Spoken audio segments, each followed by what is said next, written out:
2026-2027 సంబంధించి staff selection commission notification release చేసింది కదా.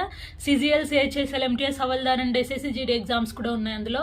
లాస్ట్ ఇయర్ నాకు చాలా మంది పేరెంట్స్ అండ్ కొంతమంది తమ్ముళ్ళు చెల్లెళ్ళు కూడా కాల్ చేశారు, అక్క ఎట్లా క్లియర్ చేయాలి, దీని ప్రాసెస్ ఏంటి, ఫిజికల్ ఏంటి, డాక్యుమెంట్స్ ఏంటి అన్నట్లు. ఇయర్ కూడా చాలామంది పేరెంట్స్ నన్ను ఫోన్ చేసి అడుగుతున్నారు, మా బాబు మా పాప అప్లై చేశారమ్మా, ఎట్లా చదవాలి, ఫిజికల్ ఎట్లా ఉంటుంది అది ఇదని.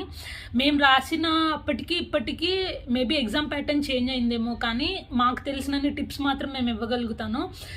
మేము రిక్రూట్మెంట్ టైంలో కూడా ఇట్లాగే నేనైతే యూట్యూబ్లో తెగ స్క్రోల్ చేసేదాన్ని, ఏమైనా సజెషన్స్ దొరుకుతాయా, ఎవరైనా ఏమైనా చెప్తారా, ఏంటి ఎట్లా ప్రాసెస్ అని.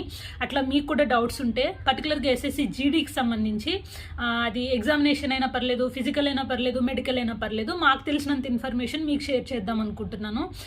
అయితే మీకు ఏం డౌట్స్ ఉన్నాయి GD ఎగ్జామ్ గురించి కామెంట్ సెక్షన్లో కామెంట్ చేయండి, దాన్ని బట్టి మేము ఫర్దర్ వీడియోస్ అప్లోడ్ చేస్తాం. Let us know your doubts.